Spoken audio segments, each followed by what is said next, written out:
today's Salt Lake City Council combined formal and local building authority meeting. We're happy to have you here while we continue to hold our meetings remotely due to the declarations of emergency related to the pandemic and earthquake. Now, as we begin tonight's formal meeting, I'd like to highlight that in addition to our business tonight as the City Council, we also have one item in our role as the local building authority. I want to make that distinction for the public's understanding and to ensure that we have a clear record. As the city's elected officials, council members don't just serve on the city council, but also as the board of the local building authority. Think of it as the council wearing two different hats. We're beginning the business of our meeting tonight as the city council, and then we'll change our hats and move into the local building authority business items at the very end of the consent agenda. Thank you for joining us. Next, we will begin with a moment of silence as we recite the Pledge of Allegiance. When we're done, we will go ahead and turn the video and audio back on. So please join me in reciting that at home.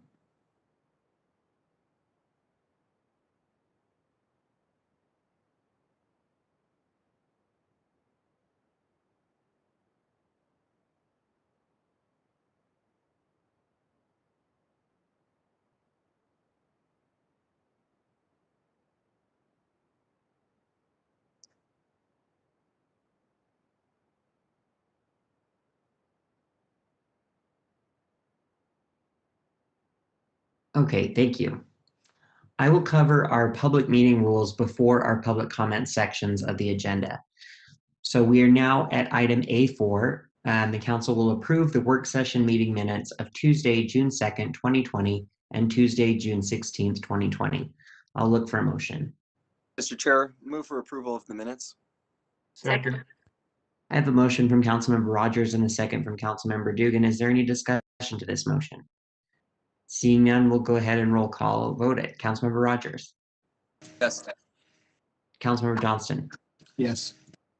Councilmember Valdemoros. Yes. Councilmember Mono. Yes. Councilmember Dugan. Yes. Councilmember Fowler. Yes. And I'm a yes as well. That passes unanimously. We will move on to item A5, which is Youth City Government will present their annual Youth State of the City address. We always welcome the Youth City Government students who will be our future leaders in Salt Lake City. We have them with us for tonight, 3 students participating in the Youth State of the City address. I understand these students plan to present in this order, and please state your name before giving us your speech so that we know who you are. We have with us Hadi Wall, Daffodil Buchert, and Gregoria Elgria. Is that right? Okay, great. So Hadi, do you want to go ahead and start us off? Yes. Hi, everyone. My name is Hattie Wall. I'm a student at Roland. That's okay. I'm a student at Roland Hall High School this year, and I live in Council District 6. I'm going to be introducing the Youth State of the City this evening, and I'm going to start with a little anecdote about how I got into politics. So ever since I was little, whenever someone would ask me what I wanted to be when I grew up, I would always answer a doctor. You see, both my parents are physicians. They loved their jobs, and in my young mind, they went to work every day and pulled people from the hands of death, saving their lives when nothing else could. What I didn't understand was that while my parents' jobs were important, they were temporary solutions to much greater problems than I had the capacity to grasp at that point in my life. For a little context, my parents work with an underserved patient population. Many of their patients' lives are complicated by mental health issues, drug addiction, homelessness, obesity, and a host of other social problems. In an effort to avoid overgeneralizing this patient population, it is important to recognize that behind each patient and what they're being seen for is a person who has a much more complex background. Yet, despite the complexity and the singularity of each individual, many were battling the same problems, which for me was a clear indication that there's some greater issue, a flaw in the system. The majority of these patients were white cisgender men, and for the most part weren't being affected by systemic racism or discrimination based on the gender with which they identify. When I was younger, these were all concepts I had not yet pieced together or fully understood. The shift for me came when I realized I loved history and couldn't figure out how I could pursue this interest and also be a doctor. That's when I learned that many lawyers study history in college, and over time, I realized that it's what I was meant to do.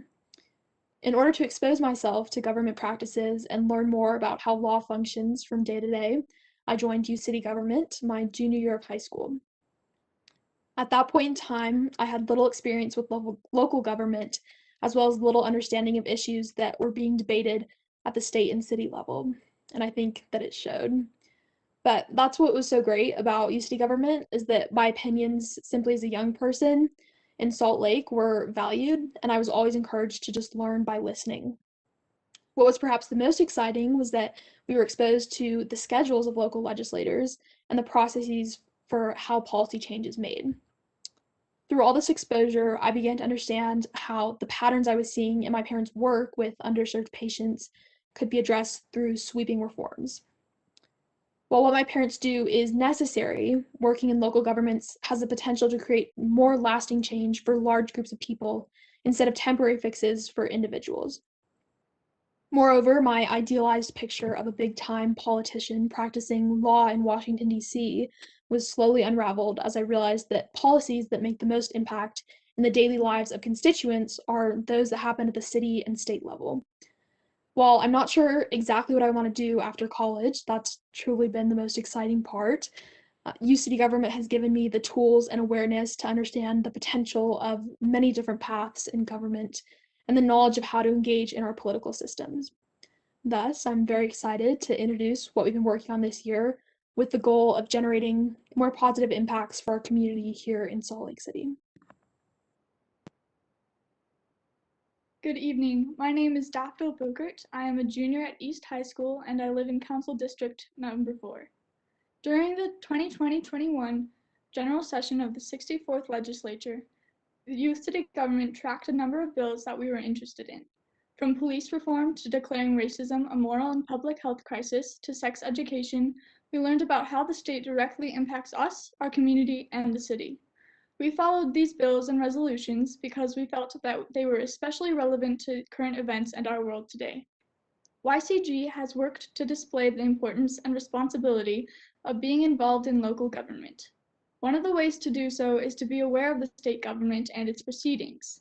These proceedings and decisions in the legislative session trickle down into our local governments, and so we must be conscious of what is being decided at higher levels. This past year, we have seen countless instances of police brutality and racism that have spurred our interest in police reform bills, as well as legislation that addressed systemic racism. YCG members want our state and our city officials to do their part to address these important policy issues through legislation and ordinances. YCG members believe it is our responsibility as citizens to work towards racial equality and equity. We felt the need to keep up with legislation that addressed these policy concerns. After hearing about the murders of George Floyd and Daunte Wright, among others, at the hands of the police, we have worked to learn about what we can do to prevent killings such as these. De-escalation training and mental health and other crisis intervention responses can affect this issue, which is why we paid attention to House Bill 162, Peace Officer Training Amendments, House Bill 84, Use of Force Reporting Requirements, and House Bill 264, Law Enforcement Weapons Use Amendments, sponsored by Representative Angela Romero. With HJR 13, Declaring Racism a Moral and Public Health Crisis, sponsored by Representative Sandra Hollins, we saw the chance to combat racism in our state. Youth City Government members were deeply disappointed that HJR 13 failed to pass the House floor. We were fortunate enough to meet with Representative Hollins after the session and share our support for her efforts. Racism is a huge concern for us, and we are interested in anything that works to fight it. Acknowledging that it is real and that it is a problem is the first step, which is why we paid close attention to HJR 13. Youth City Government members also closely followed House Bill 177, Health Education Amendments, sponsored by Representative Carol Spackman Moss. Reflecting on our own experiences with sex education in our schools, we recognize the need to expand it to become more comprehensive. HB 177 proposed to include consent in school sex education, along with sexual assault resource strategies. These additions to sex education are needed to create a fuller understanding of sex education, as well as to work to improve statistics in Utah of sexual harassment and assault. The culture that comes along with being uninformed about consent is dangerous, and incidents of sexual harassment and assault have long-lasting and extremely damaging impacts upon victims. YCG members felt that the measure to teach consent in schools will positively affect our current culture. Like HJR 13, HB 177 failed to pass the House floor. We hope that Representative Carol Spackman Moss brings HB 177 back next legislative session. Youth City Government students will continue to work on educating our peers about consent. This summer, we are partnering with the Utah Coalition Against Sexual Assault to plan their first annual Healthy Relationships Utah Youth Summit. YCG members will continue to follow the state legislature with interest and with the knowledge that state-level policy directly impacts local government and our community. We look forward to continuing our involvement in these issues we find to be very important and need to be improved. Hello, my name is Gregoria Alegria. Sadly, Mia Feldman couldn't be here due to an unforeseen conflict, so I will be saying her part. So here I start. Hello, I am a sophomore at East High School and I live in Council District 5. Council members, I stand before you as a youth representative. Being a part of YCG has given me and my fellow members the opportunity to witness and understand policies moving throughout our legislature. Oftentimes, these policies are affecting the youth's day-to-day life. Being able to have conversations and identify problems and why YCG has been an important element on how to understand the importance of education in the realm of social justice. Our voices are oftentimes found distant from those of our older counterparts, but by implementing programs like Youth City Government, we can create more visibility for the voices that drives social change. Programs like Youth City Government empower youth and gives them a place to belong. These benefits of having a place to belong creates safer environments for open-minded conversations and allow for youth to feel valued and respected. As a youth advocate, having a platform where my opinion is valued and respected allows me to be fully engaged with my surrounding community. Because of this, my fellow YCG members and I are able to encourage and promote youth advocacy and continue welcoming different perspectives and ideologies for the bettering of our society. Being mentored by Angela and Gregoria has given us the opportunity to glimpse into a political realm, an opportunity most kids don't get. Because of this, we have been able to keep a closer eye on legislative bills and their outcomes. Understanding the importance of political policy is a key component of understanding political matters. YCG has set us up for success by grasping the importance of why you should care who wins our next election and how that election is going to set up the structure for our community. Policies can drive social outrage or they can drive social change. But who you vote for can determine the decisions being made. So if we educate youth at a young age, we can promote the mindsets to stand up for what we believe in. This year, we had the opportunity to work with the Utah Food Bank, and social media has been our most effective platform. Social media is vastly driven by youth for youth. Because of this, we can find more ways to reach youth voices and hear youth voices. Mayor Mendenhall was able to promote our MLK Day of Service on her Instagram story. This allowed us to reach more young people and allow for more promotion with our youth community. Mayor Mendenhall is a perfect example of a platform YCG members were able to utilize to benefit their advocation within their community. Personally, understanding the importance of MLK Day of Service this year helped me understand the importance of getting involved And Martin Luther King Jr. said, all men are created equal, but that also entails that all voices should be heard equally as well. Having the opportunity to actively serve marginalized groups is why community service is so important. Voices are heard louder when they're pronounced in unity. So we need to start hearing all voices now. YCG has taught us that youth do play an important role in society. This program has taught us the many values of serving our community, understanding policy division, and continuing to advocate for social justice. Implementing more programs like YCG will benefit youth communities and give youth voices a place to belong. Though many don't think so, a large portion of legislative decisions continue to affect our day-to-day life. These decisions are being made without youth involvement, which can potentially hurt a majority of the youth people in our communities. YCG is the first of many steps we're taking to make sure youth feel heard. It's time to hear all of our voices. Now I will read my part. Hi, my name is Gregoria Alegria. I'm the intern for Youth City Government and a third-year student majoring in international studies with a focus in human rights at the University of Utah.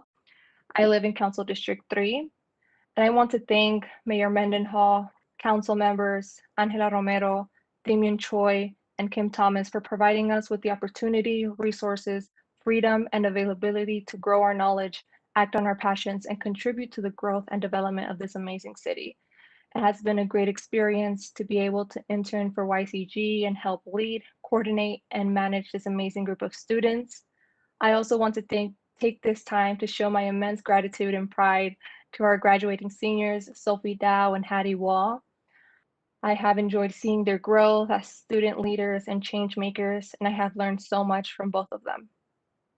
As mentioned by YCG members, we spent majority of our time discussing systemic racism and how it impacts us at a local, state, and national level. Last week, YCG members hosted a panel discussion titled Black History is Utah History in partnership with the Salt Lake City Public Library and the Salt Lake City Mayor's Office.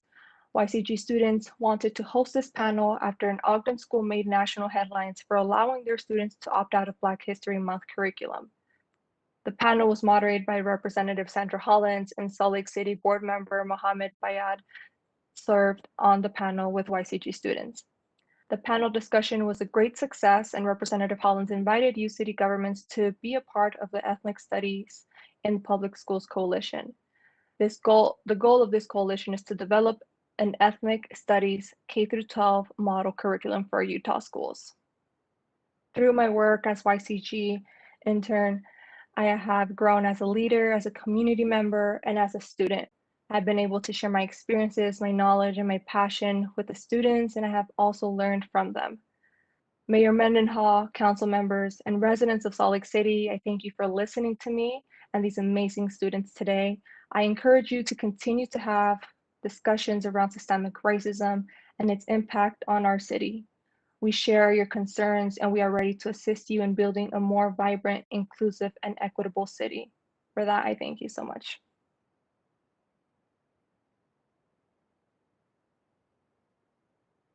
Great. That was fantastic. Great job, all of you. Hattie, just want to let you know the other cool thing about having a degree in history, other than preparing you for law school, is you get to have a lot of stories that you can just share with people at random moments, whether they're solicited or unsolicited. And yeah, sometimes it's great for parties and stuff. So there's multifaceted benefits. Representative Romero, thank you for being here for this as well. Can I say a couple of things? Absolutely, please do. I just wanted to thank Gregoria for mentoring the students and working with them, and the work they did up at the legislature this session I think was great, but next year I'd love for them to work more closely with the council, and so that's something that we look forward to doing and coordinating with your chair and others. But with this pandemic, it was really difficult to do much of anything. And I know your hands were all full. And so I just want to thank the Youth City Government students. We had 12 active students who were consistently meeting, having honest discussions, sharing their views of the world and how the pandemic, as well as the murder of George Floyd, impacted them. So when they wrote the State of the City, we don't tell them what to write. They write themselves, and their whole focus was on equitable cities. And so I think it just shows with what happened today with the verdict, and as we move forward as a community, that they're always a little bit ahead of the curve. So I'm just really proud of them. Yeah, absolutely. Councilmember Fowler. Angela, thank you so much for being here. Damian, Troy, I see that your title's here as well. Thank you so much. The youth state of the city is one of my all-time favorite parts of being a council member. And I am so sad that we're not in the cafe having dinner all together and getting to know each other a little bit more. But you guys have done an amazing job here tonight, and I really want to thank you. I look forward to watching you become our next leaders and take over all of our jobs so that we don't have to anymore. And I really want, and I stress this all the time, and I mean it, please feel free to reach out at any time. We all have different experiences within our communities, and I would love to sit down if there's anything we can help you with, or just connect you with different people. You already are connected with some amazing, fabulous people like Angela, but please feel free to reach out and use us as resources if you need anything. And thank you so much again for being here. Excellent job. Thank you. I had just one other question too. Did Youth City Government look at HB 338 that would allow people 16 and older, students 16 and older, to vote in school board elections? I think that I would love to see that effort get more support among the youth in our city. Yeah, one of our members was actually the catalyst behind that, and Yeah, she focused so much on that. I think she it was a little bit too late coming in, but yeah, that's another bill that we discussed. But their focus was really police reform and sex education. And sex education is something that comes up with every group of students that we work with, as long as I've been with the city, and we're still having the same conversation about that. So it's always interesting, and we always try to tie it back. How does this tie back to city government? And it's about having healthy communities. So yeah, exactly. Daffodil, did you want to add to that? Yes, sorry, I was going to say that one of our members was very active in that bill and would always update us about it, which was very, very cool to see someone so close to us being so involved in the lawmaking process, and just gave us hope. And it was very inspiring to see her being so active and so involved in the state and local government. Yeah, absolutely. Well, thank you again for being here. Yeah, I think Amy speaks for all of us when we say, please reach out anytime. We definitely owe you all a rain check to have dinner with us at the city, or to come have a tour of the building once we get back in there. So thanks for being here. Okay. We will go ahead and move on to part B of our agenda. That is the public hearing portion. We take comments for each of the items scheduled for the council hearing. General comments will take place after the scheduled hearing items. We're accepting your comments through WebEx, and for those whose only option is to call in, staff will also be monitoring a separate phone line. The City Council has always had rules of decorum that are created to advance the legitimate government objectives of having an orderly, efficient meeting that moves through the agenda and gives everyone an opportunity to voice their opinions. In person, we had the added benefit of being able to see each other, which helped us get to know our constituents and engage more meaningfully. We still want to provide a space for people to feel comfortable and safe to participate. In order to achieve this, our rules of decorum extend from the moment you arrive in our virtual meeting. To help facilitate our comment period, please be respectful. Avoid yelling or making racial slurs, obscene, or defamatory remarks. The council respects all points of view, and we welcome new insights. However, using foul language and personal attacks make the public comment forum uncivil and intimidating for others. This meeting is also being broadcast on television and the internet, so we will more strictly enforce the use of profanity. This will be considered your advance warning against the use of profanity. If someone uses profanity, we will mute your microphone, and you'll forfeit your opportunity to address the council tonight. If you feel the need to use profanity to express your point, you're still welcome to do that by emailing the city council members or calling our comment line at 801-535-7654. In addition, just as we would ask for your name in our in-person meetings, we've requested your name during the registration process as well. To limit disruption, your name cannot include a message or violate our rules of decorum. If your registered name doesn't meet this requirement, then our staff will use the chat feature to gather that information from you. Robert Nutzman from our staff is helping to moderate the meeting and will be messaging with the attendees to coordinate. Please monitor the chat screen for information and/or feel free to message our staff with any questions. Again, the staff member's name is Robert Nutzman. Taylor Hill is our host, who will be calling the names of those who wish to comment and unmuting lines. Once we open public comment, Taylor will announce 3 names at a time so that people can have some notice and be prepared to speak. When it's your turn to speak, the meeting host will unmute your line. Please state your name and the 2-minute timer will begin. At the 2-minute mark, the host will announce time and your microphone will be muted. Of course, if you're unable to complete your full comment within the available time, please feel free to mail the City Council at P.O. Box 145-476, Salt Lake City, Utah 84114-5476. Or you can email us at council.comments@slcgov.com. Or you can contact the phone line that I mentioned before. That number again is 801-535-7654. If you do not wish to speak, please message our staff and let them know. Or when the host states your name, please let us know that you're just here to listen. We have one public hearing that combines items numbers B1 through B2 as one hearing, which involves 2 grant applications. Before we begin taking comments, I will first turn the time over to Sylvia Richards, Council Staff Policy Analyst, to give us a short introduction. Sylvia? Thank you, Mr. Chair. The city applies for and receives grants which help to support and fund some city programs. Each grant application is reviewed and then receives a public hearing, which gives the public an opportunity to comment on them. Tonight, as you mentioned, there are 2 grants. First is the 2022 Distracted Driving Prevention Program Grant, which would fund the distracted driving enforcement and education overtime shifts for a 12-month period beginning October 1st, 2021.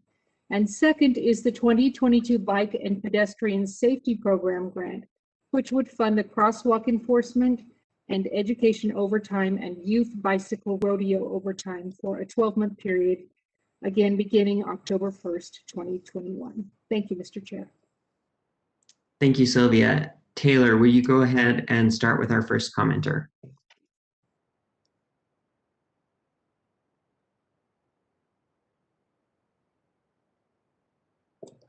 Yes, Council Chair. It looks like we have 3 people to speak on this item tonight. We will start with Ann Charles, followed by Emily Allworth, and then George Chapman.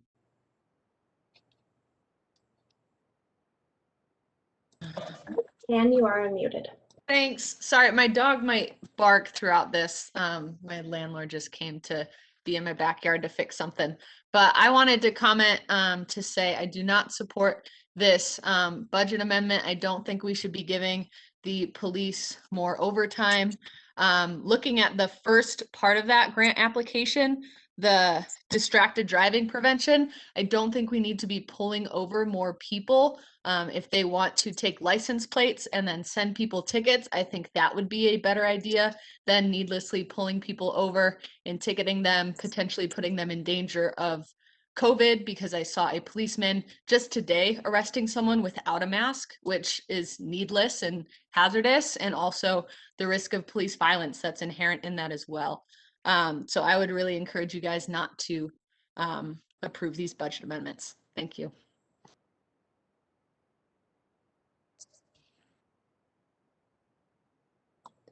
All right, next we will have Emily Allworth, followed by George Chapman. Emily, you are unmuted. Hi there. I would also like to call and express my hope that this grant does not go through. I think that the people have spoken multiple times on their hopes to defund the police, and I think divesting really also means not giving constant grant funding to the police in order to do things like pulling people over for distracted driving and putting them at risk of COVID, which clearly is an issue. And I also believe that even programs that may seem positive in the community, like the bike rodeos that they do with kids in elementary school, is also potentially traumatizing children. There's been a lot of talk recently about the ways that children who are refugees are negatively impacted by people in uniforms and guns interacting with them. I also believe that their inability to help people who use training wheels is also ableist and not actually beneficial for the community and creates issues. I think giving helmets to kids is great, but there are lots of organizations that actually will do that for free. We don't need to be paying the police extra money in order to do this. There are lots of volunteer organizations that would do similar things, and there are also lots of community groups that could have their money better spent on this project. I think that this should be not passed, and I do not agree with it. Thank you for your time.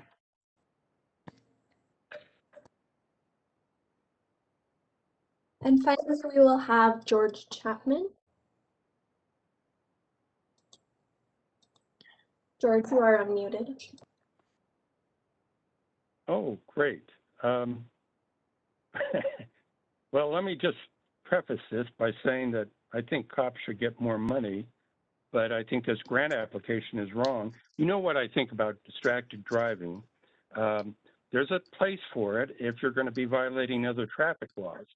But I have to agree, amazingly, with the two previous speakers, distracted driving laws significantly increases situations that could escalate into critical incidents. This city has actually had something similar happen with a law that's normally not enforced, the jaywalking ordinance. So the previous speakers are right. Essentially, the distracted driving grant would encourage police to look for situations where escalations are significantly possible. You talk about somebody talking on a phone or eating a fry, and they think everything's fine. They're not trying to hurt anybody. They're really nice people, but all of a sudden a cop stops them and their day goes downhill so fast that it ends up as a critical incident. For example, the jaywalking ordinance that we have in place has a potential for police-civilian escalation. Chief Burbank stopped enforcement, but we still use it. And in one case, a person was shot because the police tried to enforce that ordinance. So there's an issue here, and I urge you not to accept the grant or grant application. Those are my comments. Thanks for listening. And that was our comment for this item. Okay, thank you to everyone who commented. I will now look for a motion. Mr. Chair, I move that we close the public hearing and refer this to for future action. Second.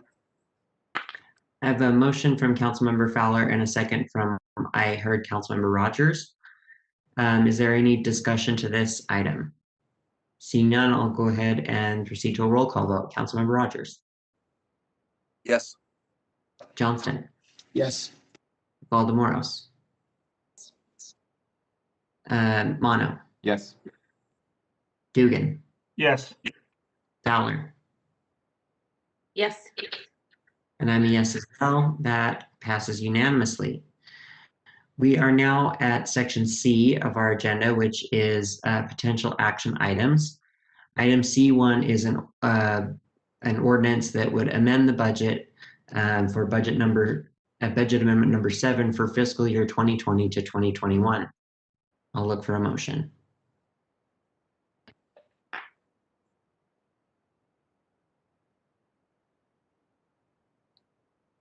Mr. Chair, I move that the council approve an appropriation resolution adopting the one-year action plan for fiscal year 2021-2022 attached to the motion sheet as Exhibit A and allocate CDBG, ESG, home, and HOPWA funds.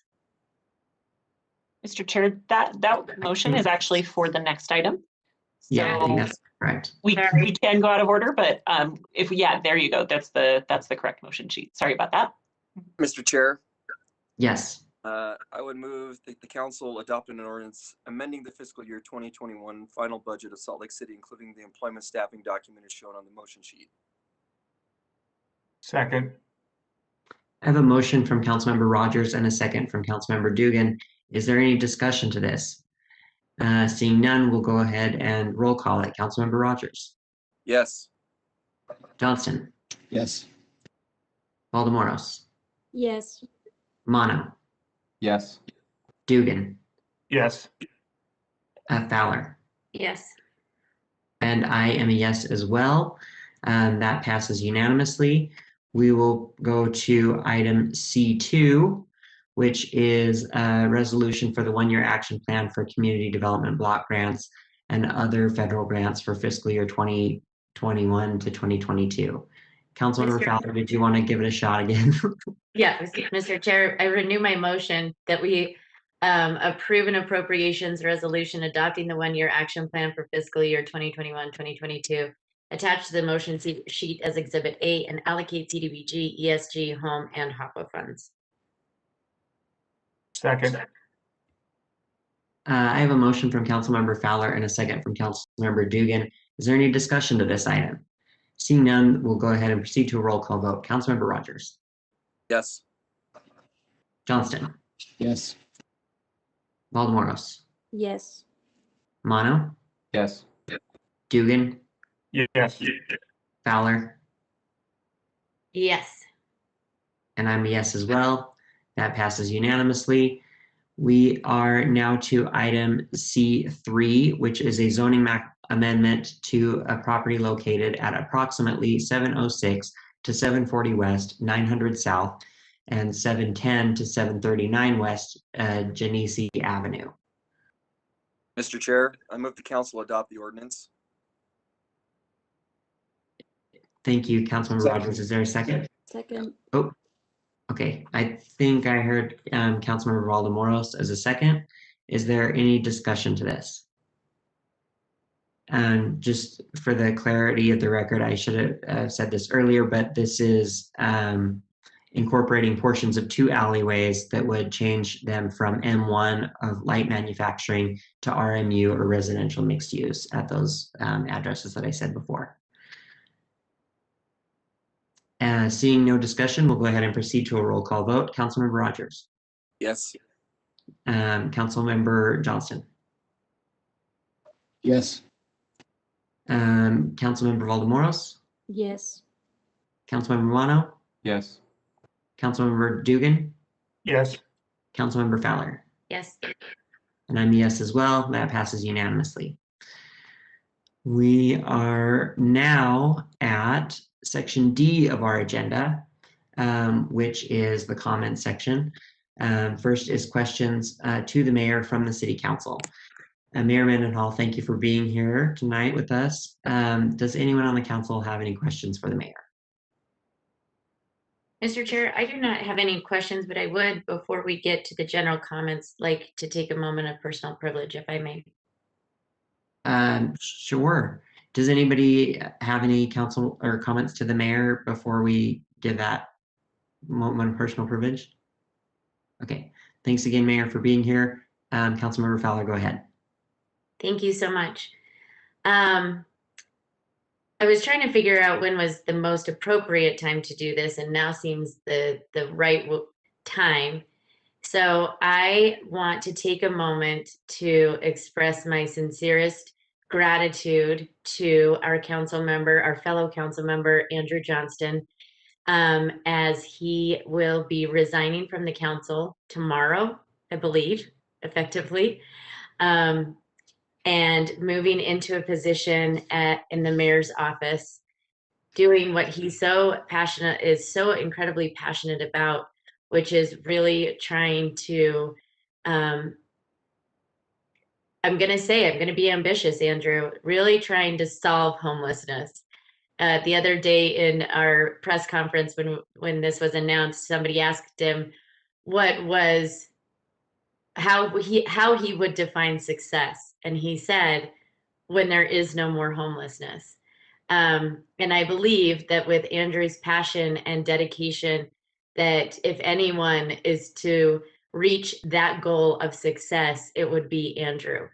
I want to thank you for being a friend and a mentor to me while on the council, having our cubicles across from each other and spending some time trying to figure out what this whole council thing means. You have been always there to chat with me and to walk me through things that maybe I didn't understand. And even if we didn't agree on everything, we were able to sit and have conversations about it. And I truly want to thank you for your service to your community and to this city, and for your continued service as you move into this new position with the mayor's office.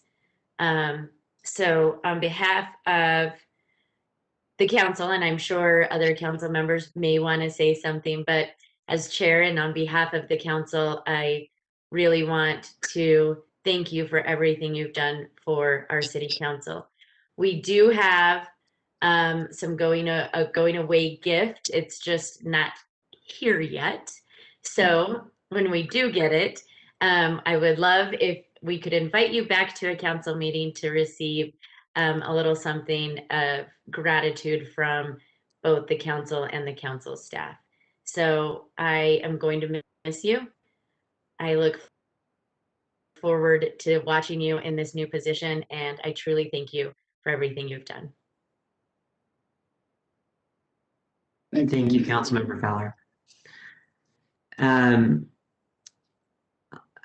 Councilmember Valdemoros. I'll be short because I also wanted to thank Andrew for all of the hard work that he's put throughout the years at the council, but I know before that also at the community council. So at Poplar Grove, and I think it's Poplar Grove. Funny, I don't know if he will remember, but a long time ago, I wasn't at the city and I went to somebody's house to mail Andrew's flyers as he was running for District for District 2. I did not know Andrew. I was just invited, and I'm like, why not? I have, I don't know, Wednesday night off. Why not go help this guy that I've seen work so hard and be so involved in the community? And I really was excited that he was running for that position. So Andrew, thank you for your friendship. Thank you for your mentorship.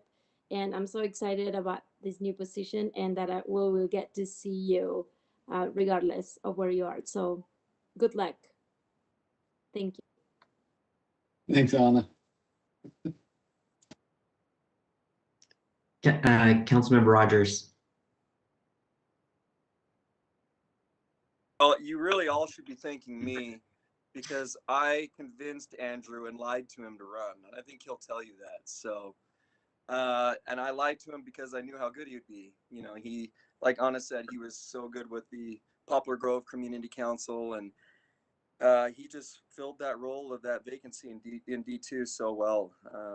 Andrew, you know, specifically in regards to rebranding the West Side and, you know, bringing North Temple, trying to solve the issues there, specifically with homelessness. And the best part about all of it is people think I did the work. So I appreciate you, Andrew, for letting them think that it was me. You are a great steward. I've told you this before. I am so appreciative of you for helping lift the burden that, I don't want to call it a burden, but the weight that's been on the West Side for so many years. You've helped alleviate that, specifically on your role when you came to the council. I could feel that weight come off of my shoulders. So I just so appreciate you. I have all the confidence in the world that what you're going to do for Salt Lake City is going to be even better than what you've been doing. And that's really hard to say. So you're my friend. We're probably twins, since, you know, I'm waiting for Chris to call me Andrew and you James. So everyone might be confused and thinking that I'm resigning now too, but that is not the case. So thank you, Andrew, for your friendship. I appreciate it through these years. Jandrew Randerton, I mean. I appreciate it, James. Yes, there's a list of white lies, we'll say, that got me into this, and luckily I enjoyed it so much that it doesn't matter anymore. Well, I want to just add quickly that I didn't really get, Andrew's a little bit of an introvert, and I didn't really get to know him until we served together last year as chair and vice chair. And even though we ended up not actually spending a lot of time in the same room, we did spend a lot of time on the phone and on Zoom together, working through a lot of all the issues that we faced last year. And I would say I think we agreed almost all the time. The only times I think when we didn't agree is when I didn't fully understand what Andrew was saying.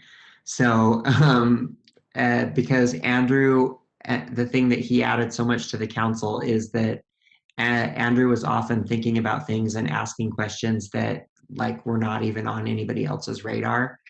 And I think that made us a better and a stronger council.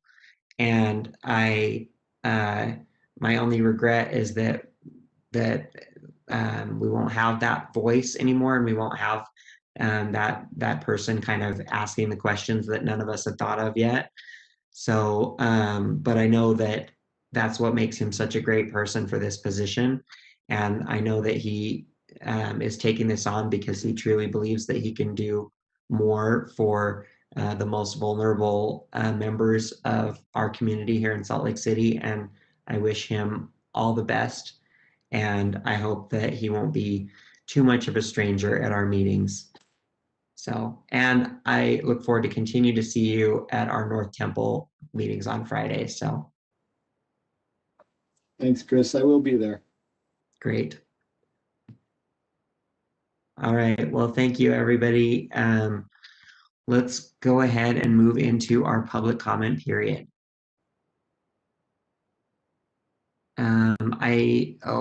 So I read the rules just a little bit before. I don't know that we need to repeat all of them again.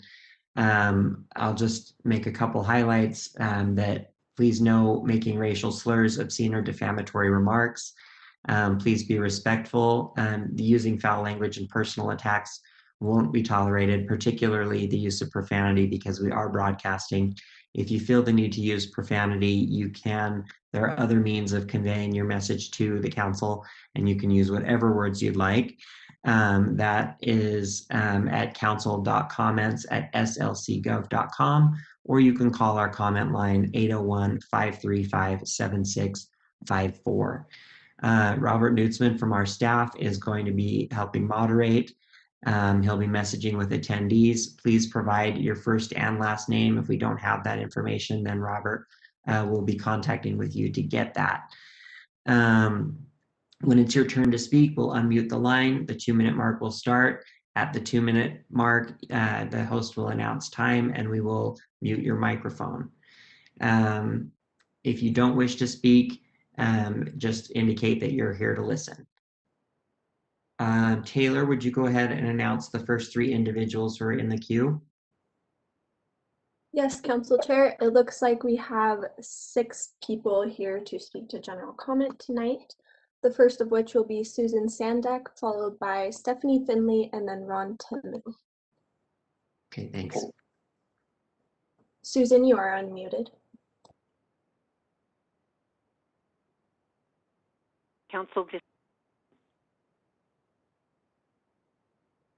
as the state's capital, Salt Lake City should show leadership in our county by signing up for ranked choice voting now, because it is an election year.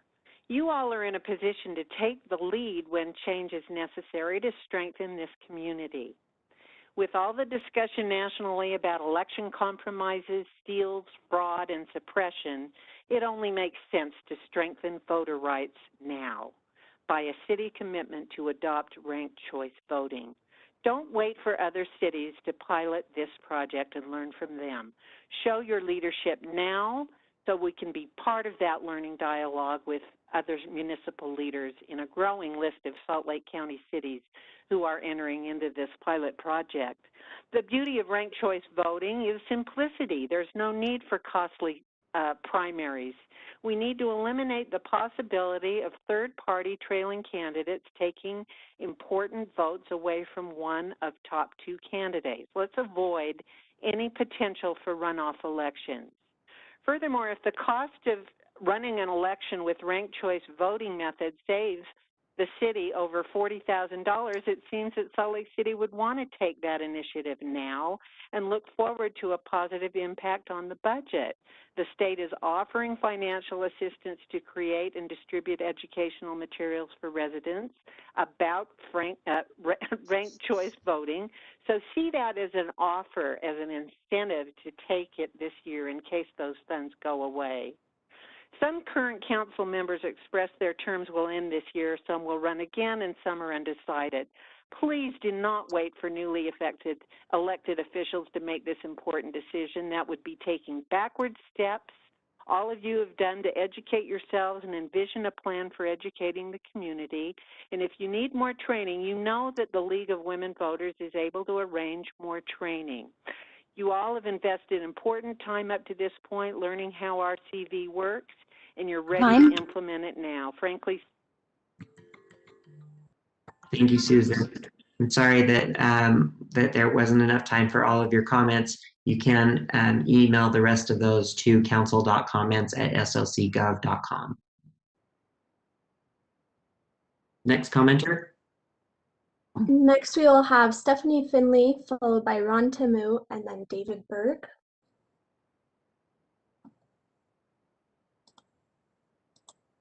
Stephanie, you are on. Hello, I'm Stephanie Finley from District 2, and I live in Glendale. And I wanted to talk about two different items tonight. First one is I wanted to share my support for ranked choice voting. It discourages negative campaigning. It provides more choice and opportunity for representation. And as my co-constituent Susan shared, since there's no need for preliminaries or runoffs, it saves a ton of money. And as with any policy, ranked choice voting is not without flaws, but the point isn't to wait around for perfect policies to present themselves to us. The point is to take steps and implement policies that move us more and more toward a representative government that is truly of the people, by the people, and for the people. Second thing I wanted to comment on tonight was just to share my continued support of ongoing efforts to reallocate funding away from police and carceral systems and back toward the community and resources to help us thrive as a community that doesn't involve punitive justice. So those are the two things that I wanted to share tonight. Thanks. Thanks, Stephanie. Next, we will have Ron Tamu, followed by David Berg and Sarah Ballant.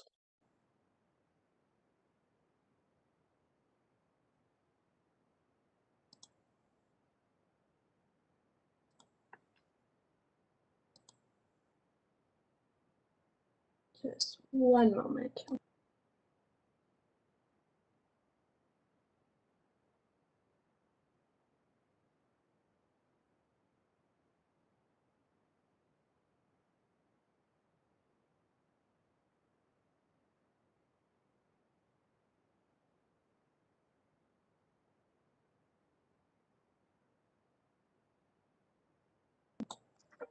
It looks like Ron is not here, so we will move on to David Berg.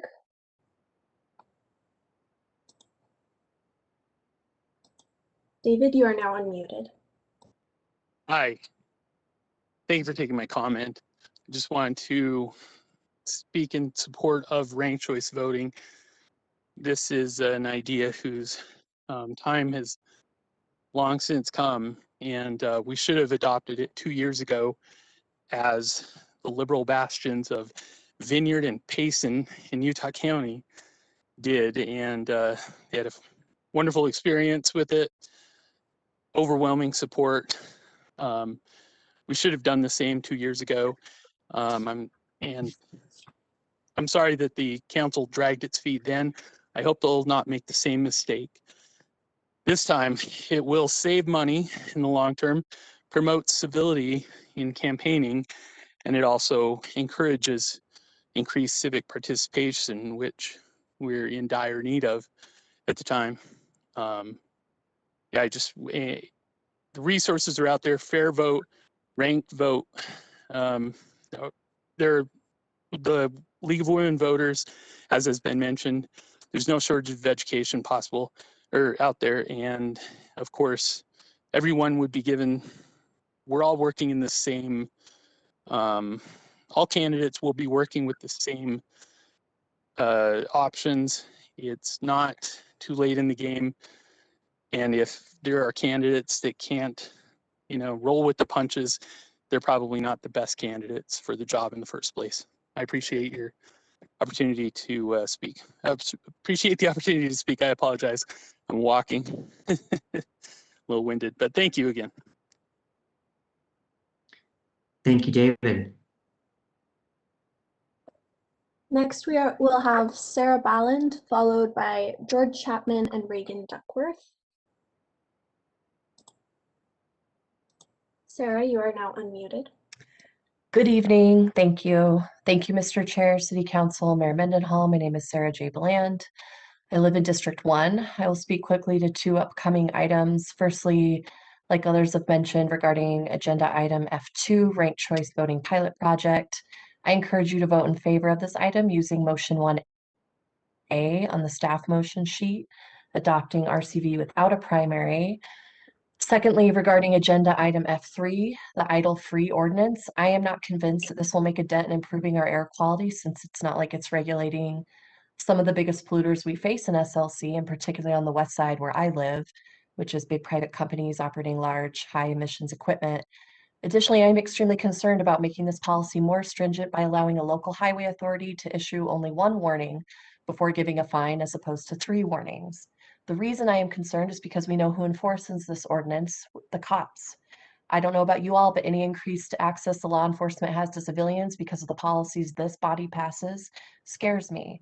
The SLCPD does not need one more reason to harass Black and brown people in the city.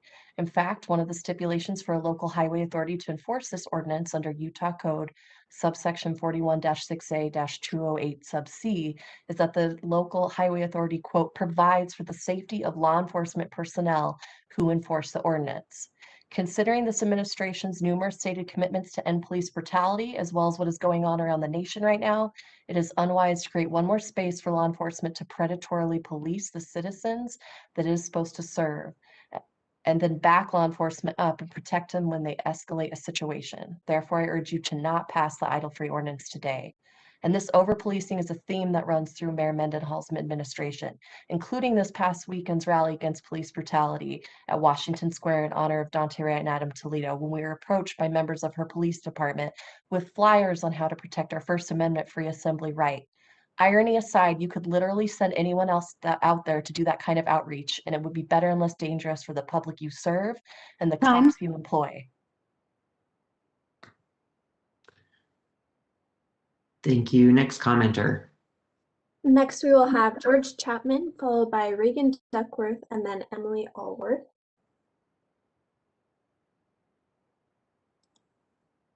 Can you hear me now? Can you hear me now? Yeah. Yes, we can hear you. Oh, okay. I still think the voters would be benefited by a primary with ranked choice voting, since it would allow more constructive debates before the general election. And to Andrew Johnston, I can't think of a better person that will have a better chance, probably the best chance, to solve the homeless issues in our city. I know that you, like several of your council members, have devoted your life in and out of your careers to making life better for even the so-called least of our brethren. Andrew, thank you. I would wish you luck, but I know that you have the skills, the experience, and the knowledge that are better than luck. So I'll just say that I look forward to seeing you in action. And should I call you Czar Andrew now? Those are my comments.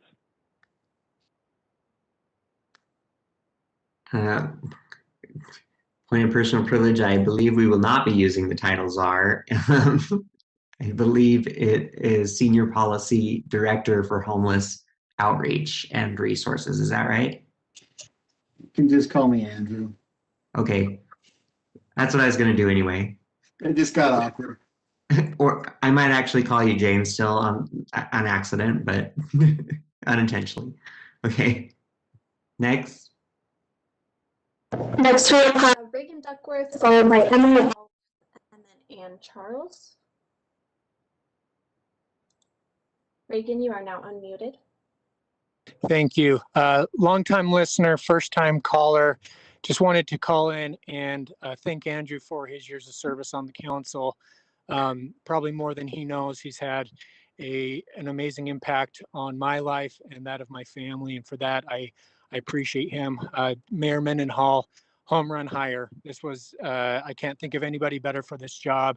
And as Mr. Chapman was saying, I look forward to what you're going to be doing in that role, Andrew. And again, just thank you for everything you've done.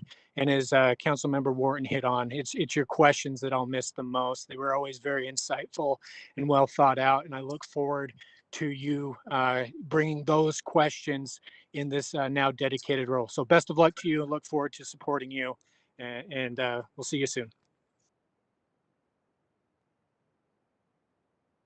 Thank you. Next question or next commenter.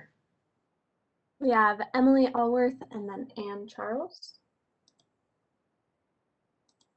Emily, you are unmuted.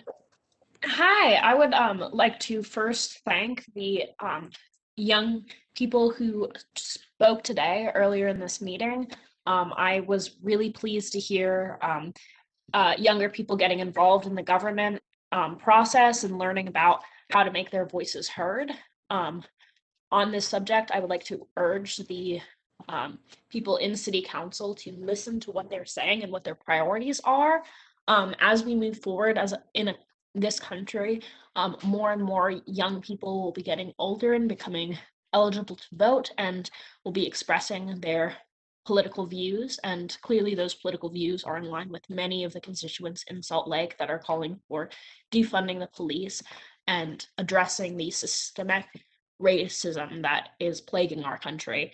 I would also like to congratulate Andrew Johnston on his appointment, but I would also encourage him to take some of the advice that he's heard from the constituents about policing the homeless and getting our law enforcement involved in tearing down homeless encampments and displacing people.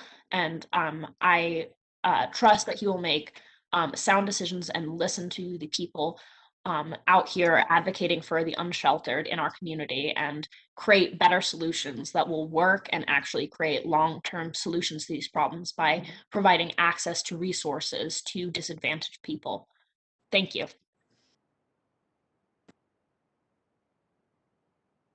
Lastly, we have Ann Charles.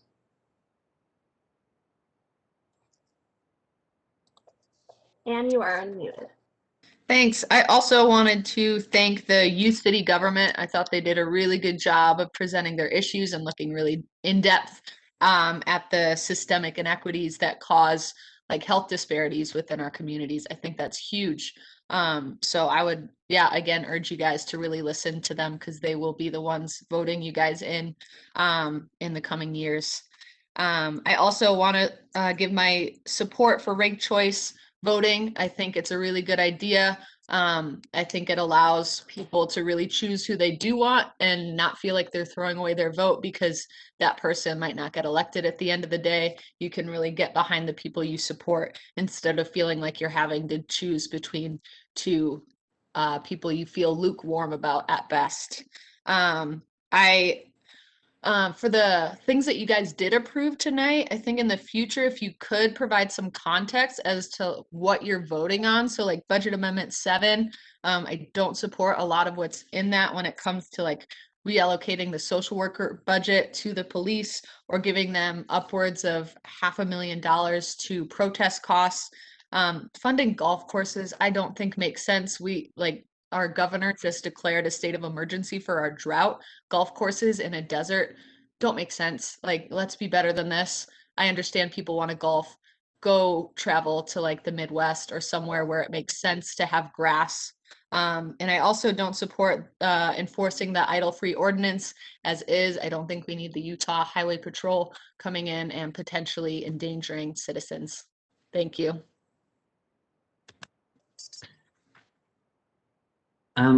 Just before our next comment, I wanted to take a moment of personal privilege that we've gotten some feedback about the idle-free ordinance and as that relates to police, and wanted to point out, just for the benefit of public knowledge, that that's actually enforced by our civil code enforcers.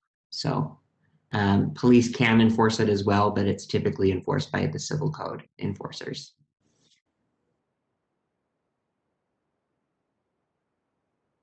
And Next that was the comment. last person that we had. Oh, it was? Okay. Great. Thank you. So that, oh, I'm sorry. I believe we need to go back to a vote earlier in the evening. I'm not sure if that's where you're headed next. Yes. I was just going to say thank you for everybody who did comment and call in. We do need to return to item C2. That was the one-year action plan for community development block grant and other federal grants for fiscal year 2021 to 2022. Mr. Chair? Oh, yeah, go ahead. Yes, I apologize. This is my fault, as I'm still an employee of Volunteers of America, who is an applicant for these funds. I do need to recuse myself from this vote, and so we need to revisit that motion, if you wouldn't mind. Yes, go ahead if somebody would like to make that motion again. First up, can I walk out? Oh, yes, yes, please turn off your camera, and Councilmember Fowler, go ahead. I think first I would move that we reconsider the vote on the federal HUD grant appropriations. Second. Yes, so Councilmember Fowler, having voted on the prevailing side, wants to recall that. It's seconded by Councilmember Rogers. Is there any discussion to this item? Seeing none, we'll go ahead and proceed to a roll call vote. Councilmember Rogers. Yes. Councilmember Johnston has recused himself. Councilmember Valdemoros. Yes. Councilmember Mono. Yes. Councilmember Dugan. Yes. Councilmember Fowler. Yes. And I'm a yes as well. That's unanimous with one councilmember recusing themselves. We will go ahead and reconsider item C2. Do I have a motion? Mr. Chair, I think the third time is the charm. So if I may make this motion for the third time today, I move that the council approve an appropriations resolution adopting the one-year action plan for fiscal year 2021-2022, attached to the motion sheet at Exhibit A, and allocate CDBG, ESG, home, and HOPWA funds, except for ESG Part 1, number 6 and 7. So actually, since Andrew is not the charm. Since Andrew has recused himself, can we just vote on all of it? Yes. Okay, so I move that we approve an appropriations for the 2021-2022 fiscal year attached to the motion sheet as Exhibit A, and allocate all of the fund grant money. And that was for CDBG, ESG, Home, and Hoplet? Yep. Okay. Second. I have a motion from Councilmember Fowler and a second from Councilmember Dugan. Is there any discussion to this item? Seeing none, we'll go ahead and proceed to a roll call vote. Councilmember Rogers. Yes. Councilmember Johnston is recused himself. Councilmember Valdemoros. Yes. Councilmember Mono. Yes. Councilmember Dugan. Yes. Councilmember Fowler. Yes. And I'm a yes as well. That's unanimous with one councilmember recusing themselves. Would somebody let Andrew know that he can come back in? Or I guess he can listen. So Andrew, if you're listening, you can come back in. That brings us, council members, to item E, new business. Item E1, wait a minute, let me make sure that's right. Yes, okay. That's right. Yes, item E1 is a resolution that would authorize approval of an election services interlocal agreement between the city and Salt Lake County.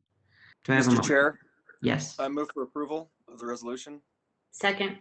I have a motion from Councilmember Rogers and a second from Councilmember Fowler. Is there any discussion of this item? Seeing none, we'll go ahead and roll call it. Councilmember Rogers. Yes. Councilmember Johnston.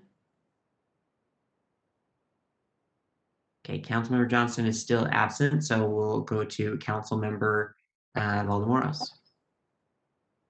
Yes. Councilmember Mono. Yes. Councilmember Dugan. Yes. Councilmember Fowler. Yes. And I'm a yes as well. That passes unanimously with one council. Oh, sorry, Councilmember Johnston, did you want to vote on the resolution authorizing this interlocal agreement with Salt Lake County? Did we determine the primary or not? That's the next vote, but this one is just to authorize the interlocal for. Yes. Okay, that passes unanimously. We are now at item F1, which is unfinished business.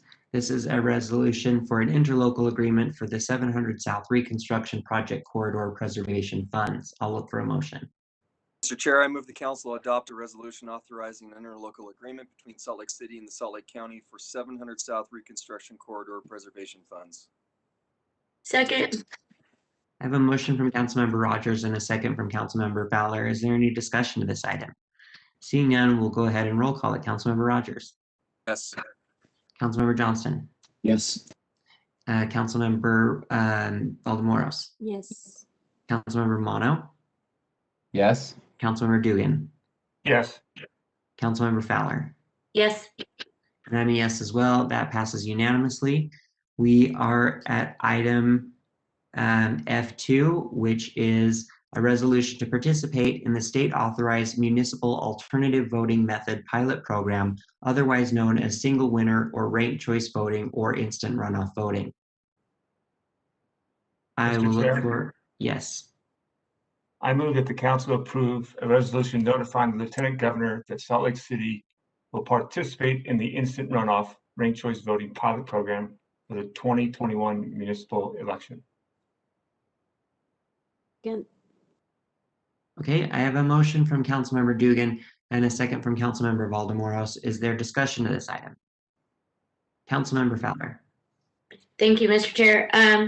I am supportive of this. I just do want to say we did have some comments during the general comment period about how the city could have done this a couple of years ago and we did not, but I just wanted to clarify that in part that was because the county was not prepared to go forward with the RCV in the same way, and that we were sort of working with the county as they run our city municipal elections to make sure that if we were to go this route, that it could actually be handled by the county.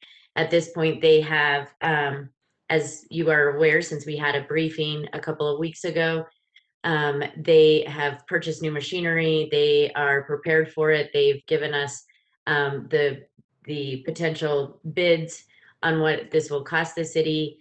So I just kind of wanted to clarify that while we had been talking about it a couple of years ago, at that time it wasn't feasible for the city to go forward in the same way as we're going forward today.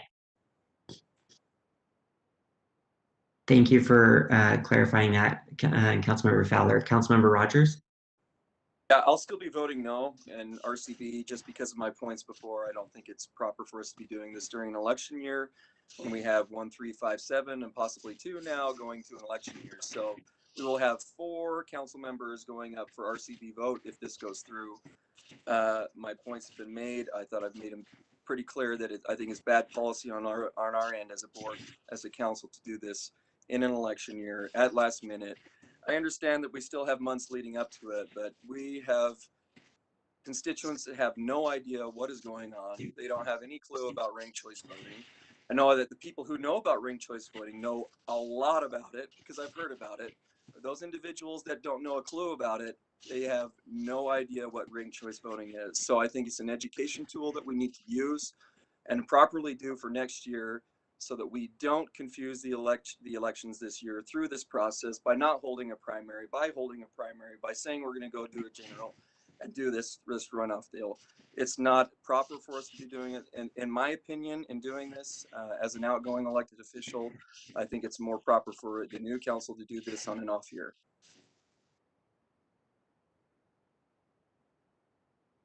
Councilmember Johnson? I appreciate what Councilmember Rogers has said, and it is a difficult change this year particularly, but I'm in favor of it. I just want to make sure, Mr. Chair, Chair tonight, if we could clarify for the public what this means. Not all the details, but enough details to understand about the primary, not primary, sort of what it means.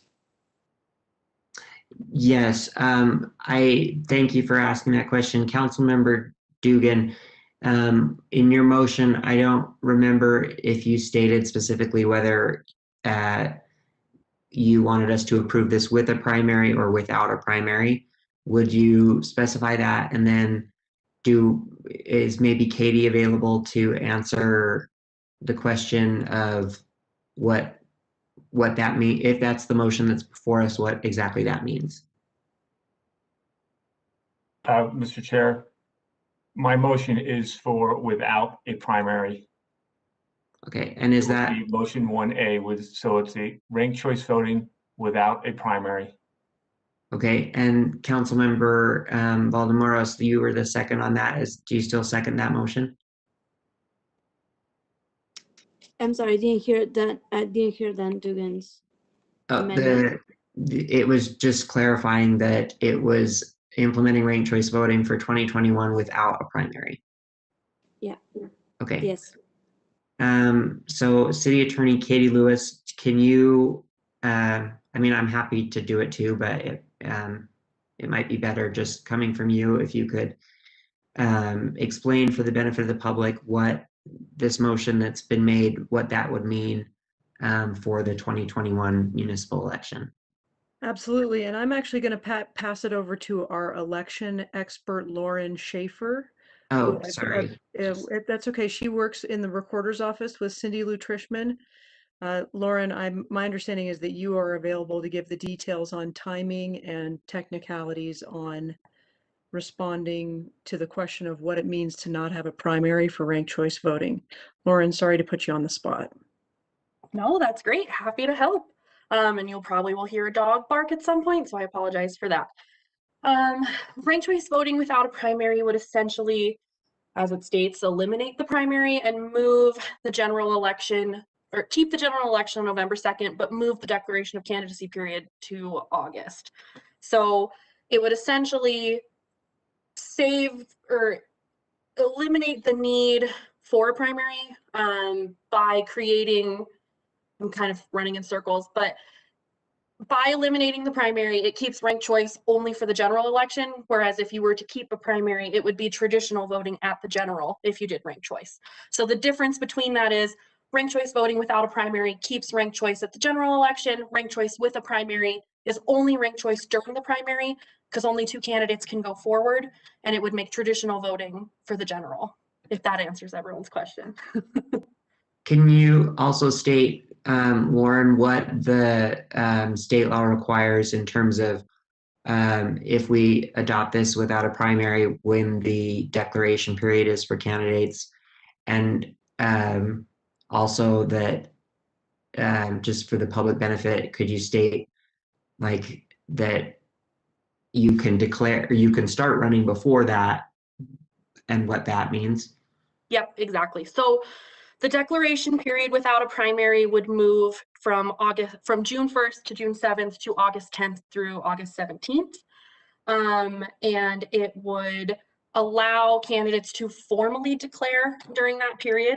However, anyone can open up a campaign account right now and begin campaigning. So it would extend the campaign period by a couple of months. However, that formal declaration period would move just from June to August. But anyone can begin campaigning as soon as they open up a bank account and a account with us. Okay. Councilmember Johnston, did that answer your question, or were there other areas that you wanted to touch on? And then I'll go to Councilmember Rogers. No, that's sufficient, Mr. Chair. I just want to make sure we were clear with the public about what we were voting on right now. The motion is ranked choice voting without a primary this year. The general election this fall would be ranked choice. Correct, and that would be on the first Tuesday in November. Councilmember Rogers. Yeah, I just want to point out that I know we've tried to be transparent and clarify these doubts, but this conversation has muddied the waters even more. I don't think that this is getting smoothed out at all. I'm sorry. I know that that the individual that just spoke discussing ranked choice voting, I think that confused it a little bit more. So I am still pushing hard that this is not the right time to be doing this for Salt Lake City at this time. Thank you, Councilmember Rogers. Is there any further discussion? Okay, seeing none, we'll go ahead and proceed to a roll call vote. Councilmember Rogers. Hell no. Councilmember Johnson. Yes. Councilmember Valdemoros. Yes. Councilmember Mono. Yes. Councilmember Dugan. Yes. Councilmember Fowler. Yes. And I am a yes as well. That motion passes with 6 council members voting for and 1 council member voting against. We will proceed to item number F3, which is an ordinance on idling of vehicles. This would amend a section of the Salt Lake City Code relating to idling of vehicles, penalty amendments, and exemption amendments, excuse me.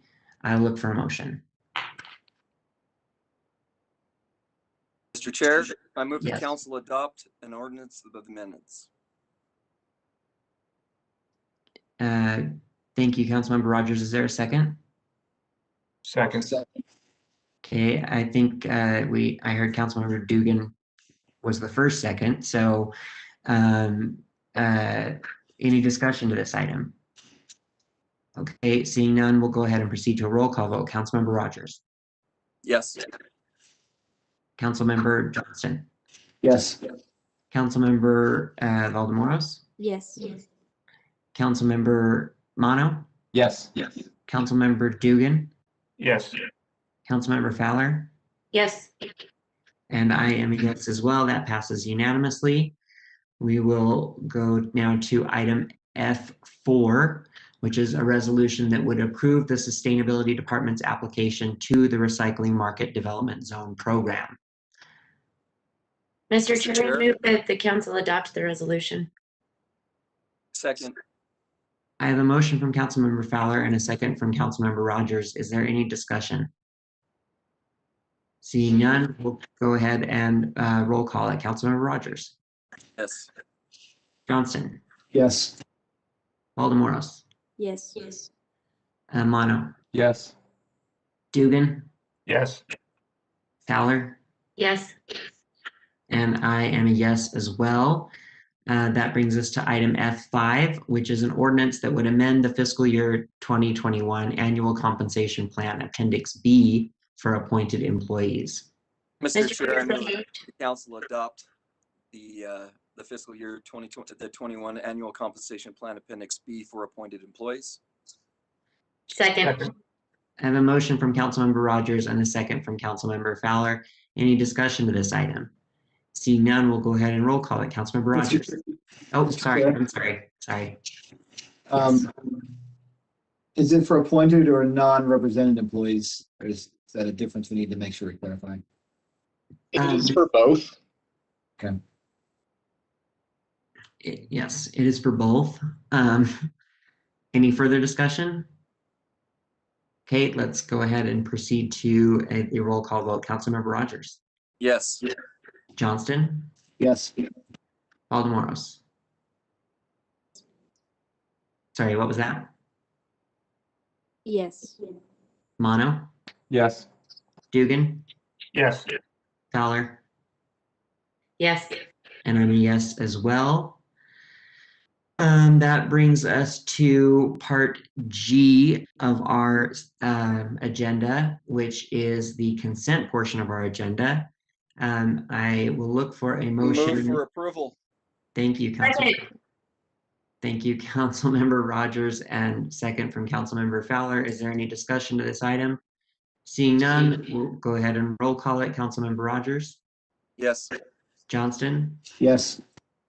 Valdemoros. Yes. Mono. Yes. Dugan. Yes. Fowler. Yes. And I am a yes as well. Let's see here. We will now, we're now changing our, so that concludes our meeting as the Salt Lake City Council. We are now changing our hats and our role as the local building authority. Mr. Chair, Yes. before you become the LBA, can I have a moment of personal privilege? Oh, sure. Yes. Mayor Mendenhall, go ahead. I wanted to state that I support ranked choice voting, and I'm grateful the county's finally able to accommodate that for us. But I fear that the council's made a serious mistake in eliminating the primary. It's a false shortening of how long it takes to connect with voters in a capital city that has an ever-growing population. And I think that without a primary, having run 3 campaigns, you don't have a sense of how you're doing between those months of August and November, where you can adjust your fundraising needs based on how you're doing in a campaign. The campaigns are still going to be the same amount of time, even without this primary. And I think, unfortunately, it will force candidates to do far more fundraising and far less connecting with voters without that, because city council candidates generally can't afford polling. And I don't want people to have to pay for polling to know how they're doing. So I think this was a mistake. It's a good thing to implement ranked choice voting, but a real mistake and a disservice to the opportunity to engage with the community by eliminating the primary. Thanks for giving me a moment. Okay, thank you. Does anybody else want to make a motion before we proceed to, or before we adjourn as the city council and convene as the local building authority?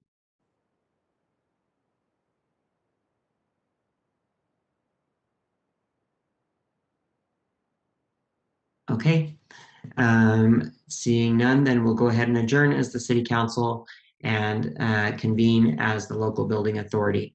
We have several items on our agenda. Let's see.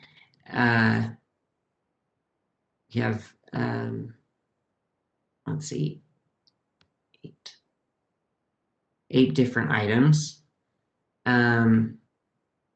Oh, wait, I'm sorry. I think I am.